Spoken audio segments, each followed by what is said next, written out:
Fees sir. மா எதுக்கு வளையல் கழட்டுறீங்க?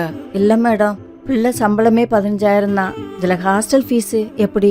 மா இங்க வாங்க. இது தோழி ஹாஸ்டல். நம்மள மாதிரி ஒர்க்கிங் விமனுக்காக நம்ம அரசால உருவாக்கப்பட்ட இடம். அப்ப ஃபீஸ் மேடம்? இது போதும். ரொம்ப நன்றி மேடம். தேங்க்ஸ் எனக்கு இல்ல. இந்தியாவை காக்க ஸ்டாலின் அழைக்கிறேன். ஃபர்ஸ்ட் லைன் நேயர்களுக்கு வணக்கம். இன்றைக்கி என்ன பார்க்க போகிறோம் அப்படின்னா இஸ்ரேல் அப்டேட்டில் ஒரு மிகப்பெரிய ஒரு டேர்னிங் பாயிண்ட் நடந்திருக்கு. அதை தான் நம்ம பார்க்க போகிறோம். அதாவது என்னென்னா, அமெரிக்க அதிபர் பைடன் நெதன்யாகுவை ஃபோனில் கூப்பிட்டு மிரட்டியதாக நியூயார்க் டைம்ஸ் செய்தி வெளியிட்டிருக்கு. ஒரு டீட்டெயிலான ஒரு கட்டுரையும் நியூயார்க் டைம்ஸ் எழுதியிருக்கு.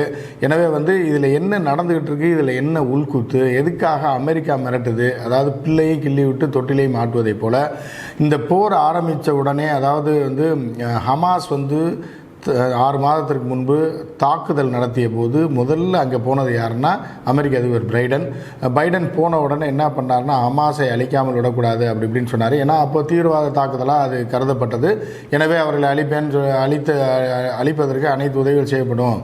அதாவது இஸ்ரேல் தன்னுடைய சுய கௌரவத்தையும் தன்னுடைய நாட்டையும் காத்துக்கொள்வதற்காக அவர்கள் எந்த தாக்குதலை வேண்டாலும் நடத்தலாம் அப்படின்ற மாதிரி சொன்னார். இது ஒரு நாட்டோட அதிபர், அவருடைய கொள்கை, அவர் அந்த நாட்டை ஆதரிக்கிறாரு, அவங்களுக்கு பணம் கொடுக்குறாரு, ஆயுதம் கொடுக்குறாரு, அவர் தரப்பு கருத்தை அவர் சொல்லலாம்.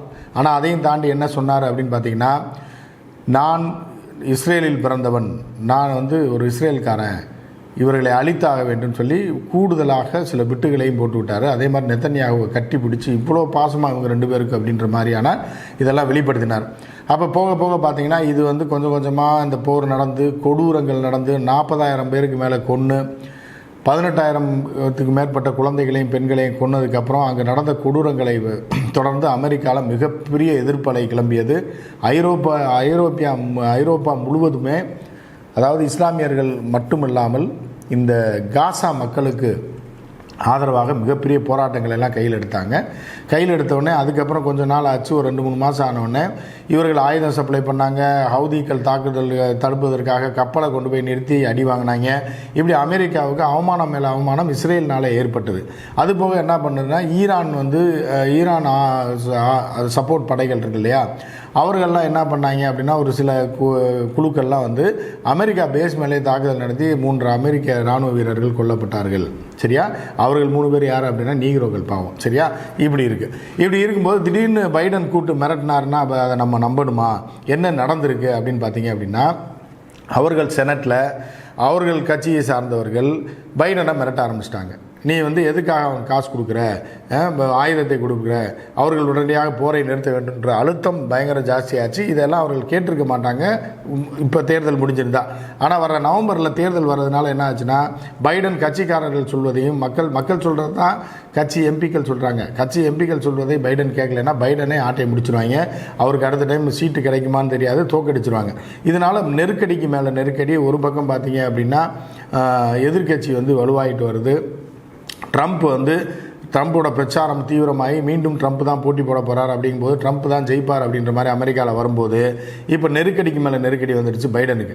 உடனே என்ன பண்ணுறாருன்னா, ஃபோனை போட்டு மிரட்டியிருக்காரு அப்படின்னு சொல்லி ஒரு தகவலை யார் சொல்கிறாருன்னா, நியூயார்க் டைம்ஸ்.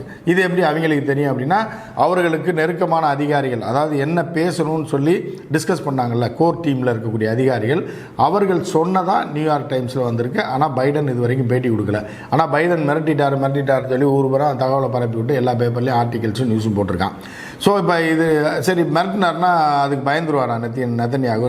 ஏற்கனவே அமெரிக்கா இதில் தலையிடக்கூடாது, வேறு நாட்டு தலையிட்டு நாங்கள் விரும்பவில்லை, அது எங்களுக்கு தேவையில்லை, எங்கள் நாட்டை நாங்கள் பார்த்துக்குவோம் அப்படின்ற ரேஞ்சுக்கு அவங்ககிட்டே காசை வாங்கிட்டு, அவங்ககிட்டே ஆயுதம் வாங்கிட்டு அமெரிக்காவே இப்போ வா பார்த்துக்கலான்ற மாதிரி சவால் ஓப்பனாக விட்டார் நெதன்யாகு. அப்போ இந்த பைடனோட மிரட்டலுக்கெல்லாம் பயந்துருவாரா அப்படின்னு பார்த்தா, லைட்டாக பயந்த மாதிரி நடித்து கொண்டிருக்கிறார்கள். அப்படின்னு இவரும் மிரட்டின மாதிரி நடிக்கிறாரு, அவர் பயந்த மாதிரி நடிக்கிறார் அப்படின்ற மாதிரி. என்ன ஆகுதுன்னா, உடனடியாக போரை நிறுத்த வேண்டும். ஏன்னா ஹியூமனிடேரியன் கிரவுண்ட்ஸில் அவர்களுக்கு போகக்கூடிய உணவுப் பொருட்களுக்கான வழியை திறந்து விட வேண்டும் அப்படின்னு சொல்லி உடனடியாக அதை செய்ய வேண்டும் சொல்லி பைடன் மாட்டியிருக்காரு. இல்லைன்னா உங்கள் ஆட்சிக்கு ஆபத்து வந்துடும் அப்படின்னு சொல்லியிருக்காரு அப்படின்லாம் நியூயார்க் டைம்ஸில் எழுதியிருக்கான்.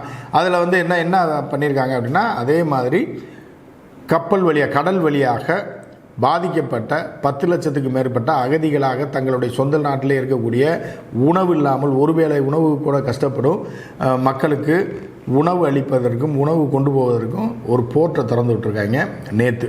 அதே மாதிரி ஒரு சாலை வழியையும் திறந்து விட்டுருக்கிறார்கள். அதாவது இந்த பொருட்கள் போகிறதுக்கு, அவர்களுக்கு வந்து நிவாரணப் பொருட்கள் போகிறதுக்கு திறந்து விட்டுருக்காங்க. அப்போ இப்போ பைடன் சொன்னது பார்த்தீங்களா, பைடன் சொன்னோடனே அவர் பயந்துட்டார் அப்படின்னு நம்ம பார்க்கணுமா அப்படின்னா இல்லை. ஏன்னா பைடன் மிரட்டிட்டாருன்னு உலகம் பூரா காட்டிட்டு அதுக்கு இவர் பயந்துட்டார் மாதிரி காட்டுறதுக்கும், பைடன் சொல்லிட்டாரு இவங்க அடிக்கலான்னு சொல்லி இவர்கள் ஆயுத சப்ளை பண்ணுறது, பணத்தை கொடுக்குறது எல்லாமே ஒரு நாடகம் தான். இவர்கள் 2 பேர் உள்குத்து இவர்கள் புருஷன் பொண்டாட்டி மாதிரி 2 பேரும் பிரிக்கவே முடியாது அப்படின்றது தான் அமெரிக்காவோடையும் இஸ்ரேலோடைய உறவு. ஸோ இப்போ ஒரு நல்லது நடந்திருக்கு, என்னென்னா உணவுப் பொருட்கள் போயிருக்கு. இதுக்கு என்ன காரணம் அப்படின்னு, ஏன் பைடன் திடீர்னு மிரட்டினார் கொந்தளிச்சார் அப்படின்னு பார்த்தீங்கன்னா, 7 பேரை, அதாவது வேர்ல்டு சென்ட்ரல் கிச்சன் அப்படின்னு சொல்லி ஒரு அமைப்பு, அந்த அமைப்பு தன்னார்வ தொண்டு நிறுவனம், அவர்கள் என்ன பண்ணுறாங்க, சமையல் பண்ணி வெளியிலிருந்து வரக்கூடிய அந்த உதவிகளை வைத்துக்கொண்டு சமையல் செய்து அவர்களுக்கு உணவளித்து கொண்டிருந்த அப்பாவிகள்.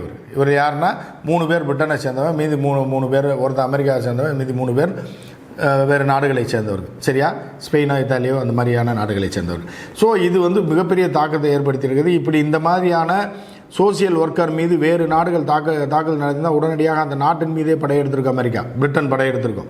ஆனால் இவங்க பவுடர் அடிக்கிற மாதிரி நெதன்யாகு நடந்தது தப்புன்னொடனே நெதன்யாகு எங்கள் தளபதியை உடனே வந்து பணி நீக்கம் செஞ்சிட்டோம், அவர்களை பற்றி விசாரிக்கிறோம், தவறுதலாக இந்த தாக்குதல் நடந்து விட்டது, தீவிரவாதிகள் ஊடுருவார் நினச்சி அந்த காரை அடிச்சிட்டாங்க, அதில் அவர் செத்துட்டாங்க, அவர்களை கொல்வது எங்கள் நோக்கம் இல்லை அப்படி இப்படின்னு சொல்லி பவுடர் அடிக்கிறான்.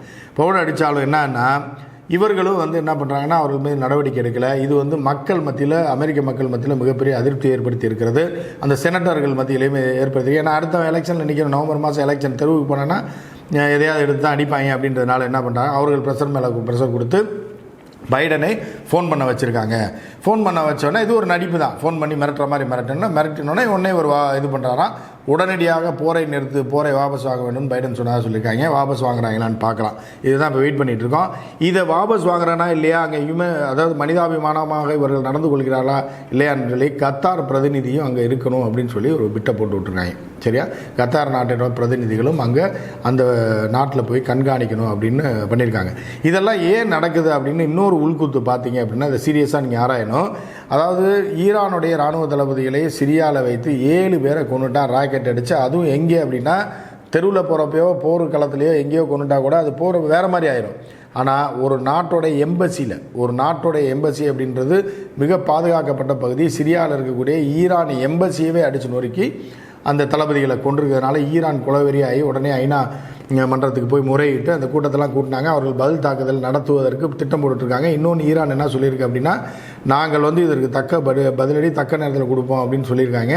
ஏற்கனவே வந்து இதுக்கெல்லாம் பிளான் பண்ணிகிட்டு இருக்கிறதுனால இஸ்ரேல் என்ன சொல்லியிருக்குன்னா, நாங்கள் எல்லாத்துக்கும் தயாராக இருக்கிறோம், எதையும் சந்திக்க தயாராக இருக்கோம், இருந்தால் கூட அதாவது பில்டிங் ஸ்ட்ராங்கு பேஸ்மெண்ட் வீக் அப்படின்ற மாதிரி கைகால் நடுங்கி போயிருக்கிறது இஸ்ரேல்.